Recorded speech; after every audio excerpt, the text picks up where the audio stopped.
Здравейте, гейм фенове! Аз съм Ники и вие сте с вашата любима поредица в този канал по 5. Днес ще си говорим за нещо различно. Говорихме вече за най-добрите игри на изминалата година. Говорихме за най-разочароващите.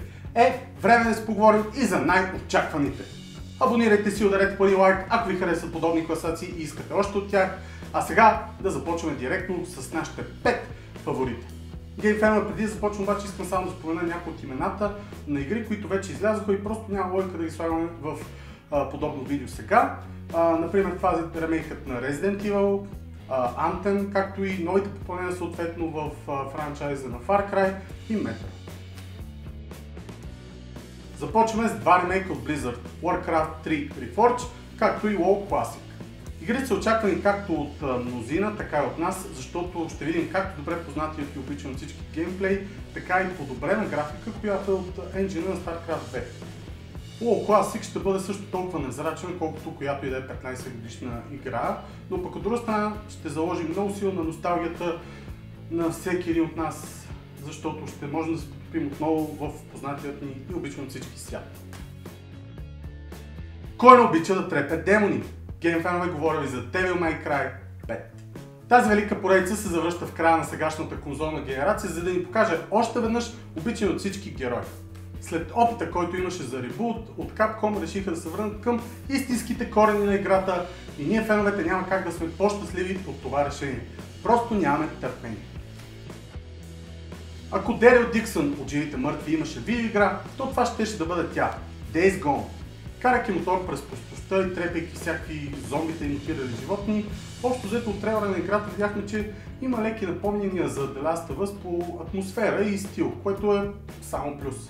От страна на геймплея ще разполагаме с куп стелт или крафтинг механики, с които да се промъкваме измежду открития цвят, който ни предоставя играта, за да видим какво точно ни очаква, ще трябва да почакаме до април. Кръв – чек. Бруталност – чек. Уникални персонажи и култови реплики – чек. Фейталити – чек. Общо взето, ако не сте се усетили вече, говорим за Mortal Kombat! Играта ще ни зарадва с променена визия, в която ще можем да съдим още повече на всички брутализми, на които сме способни. Отгоре на всичкото, вариациите на героите ще се завърнат отново, за да можем да си изберем най-подходящия стил на борба за всеки един от нашите чаленджери. Подобно на Injustice 2, новата Mortal Kombat ще ни предложи и нова гир система, която ще ни позволи пълна свобода на кустомизацията при избора на персонажи. Няма търпение. Fight! Гейм фенове, дойде време за първото място в нашата класация за най-очаквани игри. Минаха няколко години, откакто Коджима напусна Konami и подготвя своята игра, която не само ние, но може би всички очакваме изключително много. Death Stranding. Честно казвам, последният трейлер на играта, който видяхме преди горе-долу година, нямаме никаква нова информация. Светът, който видяхме обаче в играта, изглеждаше някак опустошен и празен, правейки го толкова интересен. Самите механики на играта, както и геймплеят, са някъде дълбоко скрити зад мистерии и тайни и гейм фенове, точно това прави играта толкова интригуваща за нас.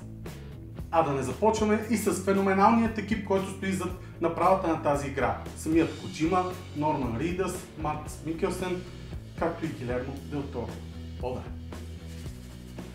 Остава и най-важният въпрос, гейм фенове. Дали играта ще види бял свят тази година? Не знаем, но много силно се надяваме.